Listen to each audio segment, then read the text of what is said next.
Well, hello and welcome to Hello. our first episode of I Love Gay Views.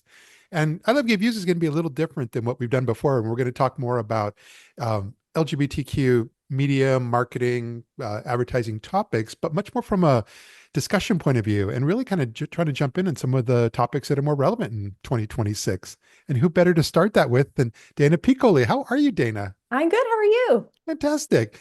And so, Dana, for those that don't know, you head up News is Out, and which is a great, not just an organization, but a great initiative. And yeah, tell us a little bit about that.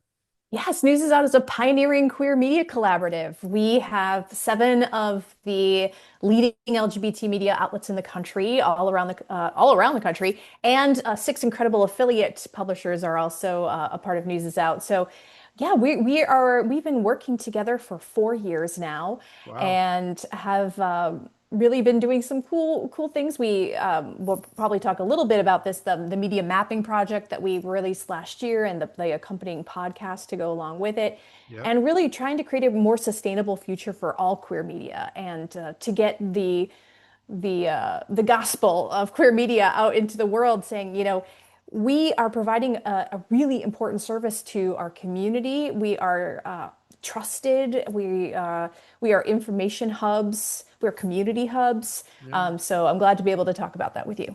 Oh, fantastic. And I mean, and the topic today, we're specifically going to be focusing on kind of the national brands in the local market, and but it's also it's very relevant today because that's almost a shift for some brands because companies, it's not a secret anymore that over the last like really kind of 3 years, brands have been pulling back when it comes Yes. to their support, whether it comes through media advertising, marketing initiatives, events, and over the last year, I think we've learned that Pride festivals have taken a huge hit when it comes. Massive hit. Yeah. Yes. And it's that whole thing. The war on DEI is very real, Hmm. and it has an impact on a lot of the work that we all do. But rather than always focusing on, yes, I think most people know this is happening, is that what are some of the shining lights? What are some of the positives that we can see out of that?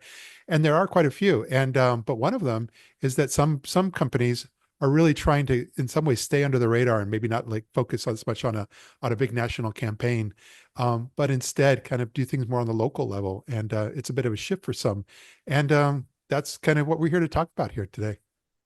I mean, there's some very recognizable advertisers that have marketing centered kind of in regional or local segments. So you might see a really amazing support from the local Toyota dealership for advertising in the local LGBT media outlet.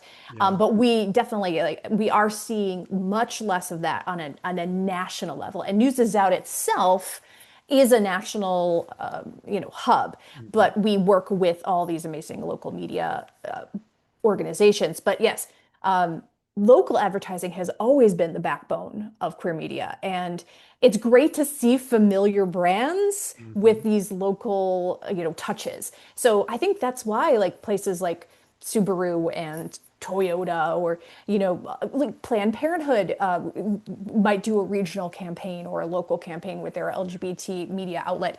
So it's nice to see familiar names, which Matt, you know better than anyone. When you are good to the LGBTQ community, we are very good back. Yeah. There's a lot of brand loyalty there, and that's been tough, I think, for our community to see some of these brands that we thought we could trust Mhm. really take a big step back in the last couple years. Yeah. And especially, and tied in with what News is Out is doing, you got some great organizations that have been with us in our community for many, many years. Washington Blade, Dallas Yep. Voice, Windy City Times, and my friends over there with Ken out in Buckeye Flame Oh in yes, Ohio. our friends at Buckeye Fame. We love Ken. Yeah, and but so by being able to kind of pull a lot of that together, especially you kind of represent, I would say less on the ad buy, but more on the editorial side of things, where you guys bring editorial together for that kind of network of those and beyond. So that seems to be a big part as well. Yes. Yeah, so we were able to do some really great branded content kind of campaigns. Early on, we did some really amazing work with the support of AARP, for instance, where we were able to, each of our outlets was able to do work on what we called the Out and Aging series. So we were able to fund writers and editorial to be able to go into our communities and talk to people about receiving care, about giving care, about being caregivers, about what it's like to be aging in our community. And that was a really, really wonderful opportunity that we were able to do. Gosh, I think back in like 22, 23. Yeah. Um, and all of the outlets that are part of News is Out were able to participate in that, as well as the newsisout.com hub. Yeah. Nice. And then on our end, we've even kind of dove into at least writing about, we didn't work with these, but Lime scooters, they were one that's on a national level.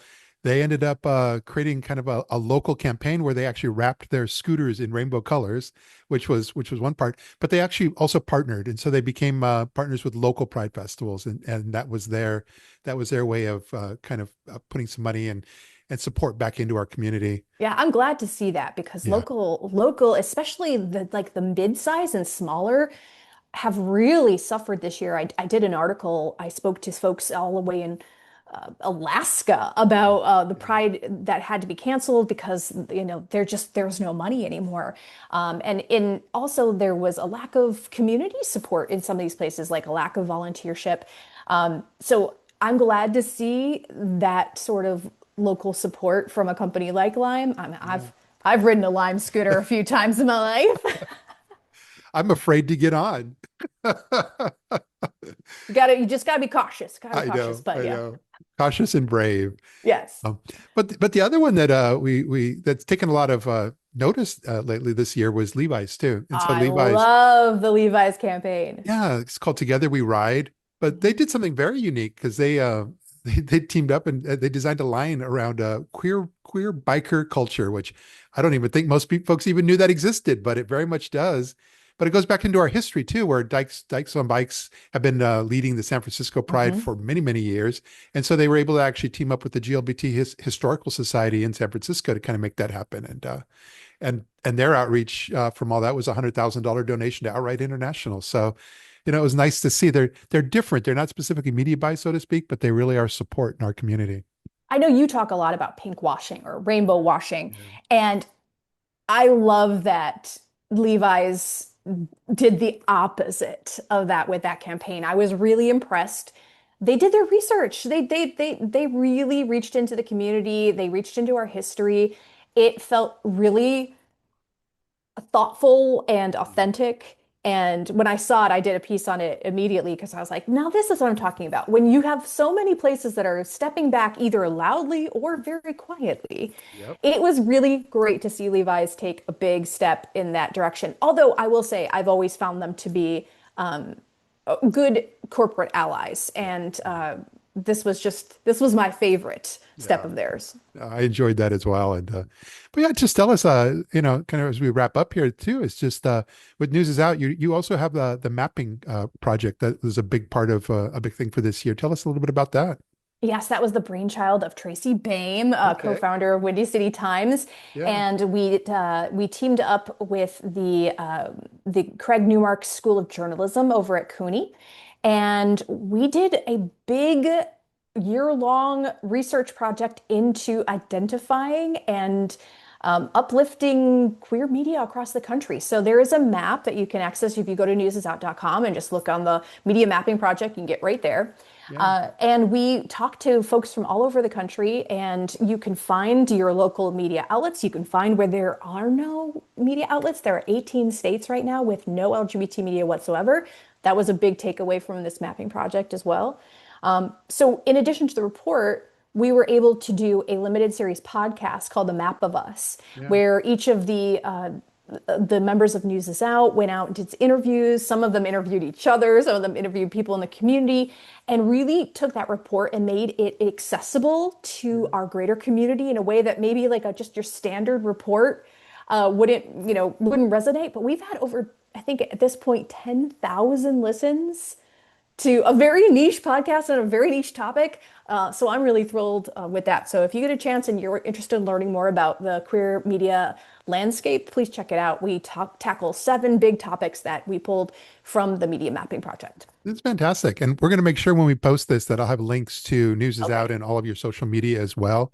And and mostly it's just that it's it's this thank you for being here because it's kind of an opportunity that hopefully kind of takes off where there's quite a lot of we can talk about that can be talked about with this year, and working and meeting and discussing with industry leaders such as yourself, I think is important in how we Thank can you. get that message out. Thank you for calling me an industry leader. You are. And I look forward to the next time we connect. Likewise. Thanks again.